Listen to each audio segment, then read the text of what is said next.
वह हिमालय की गर्दाओं में अकेला घूमता है, ना किसी का डर ना कोई फिक्र। सफेद रंग, बड़े बाल, इंसान की तरह दिखने वाला आखिर वो महामानव कौन है? उसे कुछ लोग यति या हिम मानव कहते हैं। क्या कोई 20 फीट लंबा इंसान या जानवर हिमालय में आज भी रह रहा है? जब भी हिमालय के रहस्य की चर्चा होती है, इस हिम मानव का भी जिक्र होता है। कोरोना फैलने से ठीक पहले भारतीय सेना एक पर्वतारोहण टीम ने दावा किया था कि उसने 32 बाय 15 इंच के पैरों के निशान देखे। इतने विशाल पैर किसी इंसान के तो नहीं हो सकते। सेना की टीम माउंट मकालू पर पर्वतारोहण अभियान के लिए गई थी। माना जाता है कि यह विशाल का हिम मानव नेपाल और तिब्बत के हिमालय रेंज में रहता है। पिछले करीब 100 साल से इस रहस्यमय जीव को लेकर बहस होती रही है। क्या सच में ऐसा कोई जीव है या सिर्फ कोरी कल्पना?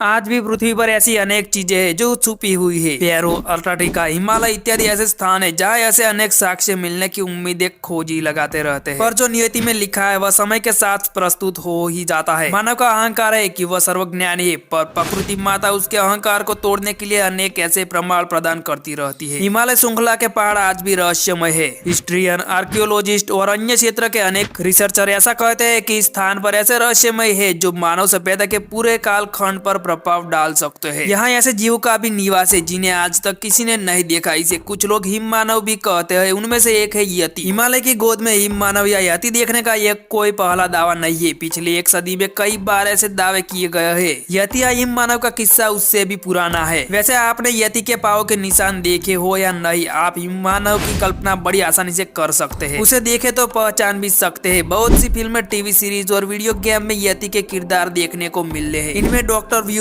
टिंटिन और मॉन्स्टर इंक जैसी फिल्में शामिल है। हॉलीवुड में ही नहीं, भारत में भी रामसे ब्रदर्स ने 1991 में कुदरत का अजूबा फिल्म यह यति का किरदार दिखाया था। बंगाली कॉमिक सीरीज यह यति का चित्रांकन किया गया है। 2017 में फिल्म यति अभियान भी बनी थी। किस्से किंवदंतियों का किरदार यति एक विशालकाय जबरे बालों वाला जीव माना जाता है जो कुछ इंसानों और कुछ विशालकाय बंदरों से मिलता है। इसके बड़े बड़े पैर होने से लेकर बड़े बड़े और डरावने दांत होने तक की कल्पना की गई है। माना जाता है कि यति अक्सर हिमालय के बर्फ से ढके इलाकों में अकेले घूमता है। यह इंसान के विकास के हिंसक दौर का प्रतीक है। पर सवाल यह है कि अक्सर जिस यति के सबूत होने के दावे किए जाते हैं वो क्या हकीकत में होता भी है या ये सिर्फ कोरी कल्पना पर है? पिछले कुछ दशकों में वैज्ञानिक तजुर्बों के जरिए यति की हकीकत को सही साबित करने से लेकर जुटलाने तक की कोशिशें हुई है। और जिसका यकीन जैसा हो उस हिसाब से वो ऐसे रिसर्च पर भरोसा करता है। वैसे वैज्ञानिकों का मानना है कि यति या हिम मानव महज एक ख्याल है। हिमालय की यति की ही तरह पश्चिमी देशों में बिगफूट या सेक्वेंस जैसे विशालकाय बंदर मानव के किस्से मशहूर है। यति हिमालय की लोक कथाओं की उपज है। यह पहाड़ी किस्सा का बहुत पुराना किरदार है। खास तौर से नेपाल के पहाड़ी इलाकों में रहने वाले शेरपा के जीवन का तो यह अटूट हिस्सा है। नेपाल के शिवा टकाल ने यति के बारे में 12 लोक कथाओं को अपनी किताब folk tales of Sherpa and yeti में इकट्ठा किया है। इन सभी कहानियों में यति को खतरा बताया गया है। ब्रिटेन के राजनेता और अन्वेषक चार्ल्स होवार्ड बरी कुछ लोगों को लेकर माउंट एवरेस्ट की चढ़ाई के लिए गए और उन्हें रास्ते में उन्हें कुछ विशाल पैरों के निशान दिखे। उन्होंने बताया कि यह मेथोकांगमी यानी इंसान को भालू जैसे किसी जीव के पाँव के निशान है। जब ये दल लौटा तो एक पत्रकार ने उनसे बातचीत की। उनका नाम हेनरी न्यूमैन था। उसने मेथो शब्द का अनुवाद गंदा और फिर घटिया के तौर पर किया। इसी गलत रिपोर्टिंग से पश्चिम देशों में यति या हिम मानव का किरदार बेहद ही लोकप्रिय हो गया। जब 1950 का दशक आते आते बहुत से पश्चिमी सैलानी हिमालय में यति को देखने के लिए आने लगे थे। जबकि एक बॉलीवुड स्टार जेम्स स्टीवर्ट ने तो यति के एक उंगली पाने का भी दावा कर दिया। हालांकि 2011 में डीएनए टेस्ट में वो उंगली इंसान की निकली। उसके बाद से हम कई बार यति के पैरों के निशान, अजीब सी तस्वीरें और यहाँ तक कि यति देखने वालों के चमचदीदों के दावों से भी 2-4 हो चुके हैं। कुछ लोगों ने तो यति की खोपड़ी तक पाने का दावा किया है। किसी को यति के बाल मिले तो किसी को हड्डियों के टुकड़े, लेकिन जांच में सभी किसी और जीव के अंग पाए गए। कभी भालू तो कभी हिरण या बंदर के। किसी ठोस सबूत के बगैर भी यति या हिम मानव का किस्सा बार बार सुनाया जाता है। यति आज ऐसा किरदार बन गया है जिसके धरती पर होने की संभावना न के बराबर है। पर लोगों का यकीन है कि बढ़ता ही जा रहा है। जब भारतीय सेना ने ट्वीट के माध्यम से जानकारी दी थी कि भारतीय सेना की पर्वतारोहण टीम ने मकालू बेस कैंप के पास 9 अप्रैल 2019 को रहस्यमय यति के 32 बाय 15 इंच की पद चिन्ह देखे थे। इसके पहले मात्र मकालू बरून राष्ट्रीय उद्यान में ही यति के प्रमाण पाए गए थे और सेना ने ट्वीट करके फोटो भी शेयर किया था। पर ब्रिटिश पर्वतारोही रिनहोल्ड मेसनर को यति दिखने का का सबसे बड़ा दावेदार कहा जाता है। मेसनर ने कई बार यति देखने का दावा भी किया है। मेसनर का कहना है कि उन्होंने पहली बार 1980 के दशक में हिमालय की गोद में यति को देखा था। उसके बाद से वो दर्जनों बार हिमालय की बर्फीली चोटियों को तलाशने की कोशिश कर सकते हैं। मेसनर का कहना है कि यति के पैरों के जो भी निशान दिखे हैं असल में वो भालू के पैर के निशान है। यति एक हकीकत है, वो कोई कल्पना नहीं है। मेसनर का कहना है कि यति को बंदर और इंसान के बीच का कोई जीव समझना नादानी है। मेसनर कहते हैं कि लोग पागलपन से भरी कहानियां पसंद करते हैं, वो हकीकत का सामना नहीं करना चाहते। उन्हें लगता है कि निडरथर मानव की तरह ही यति भी मानव का कोई कुदरती रिश्तेदार है। जब 2014 में मेसनर के दावे के कुछ वैज्ञानिक ने रिसर्च की बुनियाद पर सही पाया। ऑक्सफोर्ड यूनिवर्सिटी के प्रोफेसर ब्रायन साइक्स ने यति के अंगों के कुछ नमूनों की पड़ताल करने की ठानी। ब्रायन और उनकी टीम ने बोला हड्डियों के डीएनए की पड़ताल करके उसकी तुलना दूसरे जीवों से की। ब्रायन साइक्स और उनकी टीम ने पाया कि लद्दाख और भूटान से मिले 2 सैंपल आज से 40,000 साल पहले पाए जाने वाले ध्रुवीय भालू से मिलते हैं। इससे एक न्यू थ्योरी का जन्म हुआ। माना गया कि हिमालय में भालुओं की ऐसी नस्ल रहती है जो ध्रुवीय भालू से मिलती है, जिसके बारे में इंसानों को अब तक पता नहीं। लेकिन जल्द ही इस दावे की हवा निकल गई। डेनमार्क के कोपेनहेगन यूनिवर्सिटी के रोस बॉटन ने कहा कि हिमालय में ध्रुवीय भालुओं के होने की बात सोचना पागलपन है। ऑक्सफोर्ड यूनिवर्सिटी की स्टीवन एडवर्थ के साथ मिलकर बार्टन ने ब्रायन साइक्स की टीम ने इकट्ठा किए गए सबूतों फिर से पड़ताल की। बार्नेट ने पाया कि जो डीएनए ब्रायन की टीम ने जुटाया था वो 40,000 साल पहले वाले ध्रुवीय भालू से बिल्कुल नहीं मिलता। तो अब बार्नेट और उनकी टीम इस नतीजे पर पहुंच गई कि जिन डीएनए सैंपल की पड़ताल ब्रायन साइक्स की टीम ने की थी वो असल में टूटा फूटा था। बाल से डीएनए के नमूने मिल जाते हैं पर यह बिगड़ भी सकता है। बार्नेट के रिसर्च पर अमेरिका के स्मिथसोनियन इंस्टीट्यूट के एलिसा गुटियंजर और कैंसस यूनिवर्सिटी के रोनाल्ड पाइन की रिसर्च से भी मुहर लगी है। इन दोनों वैज्ञानिकों ने डीएनए नमूने की जांच के बाद कहा कि ये असल में पहाड़ों में पाए जाने वाले पूरे भालू के डीएनए है। ब्रायन साइक्स और उनकी टीम ने अपनी गलती मानते हुए एक बयान जारी किया था, लेकिन उन्होंने दोहराया कि हिमालय में कोई यति या हिम मानव नहीं रहता। लेकिन इतने वैज्ञानिक तजुर्बों के बाद भी यति या हिम मानव के किस्से पर लोगों का भरोसा जरा भी कम नहीं हुआ है। लोगों को लगता है कि इंसान की कोई नस्ल है जो छुप कर हिमालय की गुफाओं में रहती है। इंसानों की कुछ नस्लों के हाल में मिले सबूत इस यकीन पर मुहर लगाते हैं। रूस के साइबेरिया में 2008 में डेनिसोवांस नाम की मानव प्रजाति के सबूत मिले थे, जो माना जाता है कि इंसानों की यह नस्ल हजारों साल तक इस इलाके में आबाद थी, हालांकि वो 40,000 साल पहले खत्म हो गई। इसी तरह छोटे कद के मानव होमो फ्लोरोसिएंसिस इंडोनेशिया में आज से महज 12,000 साल पहले तक रहा करते थे। इसका मतलब यह निकलता है कि दुनिया के किसी कोने में इंसान की एक नस्ल होने की संभावना को पूरी तरह से खारिज नहीं किया जा सकता। 2004 में विज्ञान पत्रिका नेचर में हेनरी गी ने लिखा था कि इंडोनेशिया में होमो फ्लोरेंसियस के इतने लंबे वक्त तक आबाद रहने का एक ही मतलब निकलता है, वो यह कि दुनिया के कुछ हिस्सों में यति जैसे मानव और बंदर के बीच की कड़ी वाले जीव हो सकते हैं। पर दिक्कत यह है कि अब तक इसके कोई सबूत नहीं मिले। अगर हमारी नस्ल के कुछ जीव कहीं रहते हैं तो वो किसी को दिखते। यति या इंसान जैसे बड़े जीव का लंबे वक्त तक छुप कर रहना मुमकिन नहीं। बोनबॉस या ओरांगटाउन की कम आबादी भी दिखाई तो देती ही है। अमेरिका के नॉक्सविल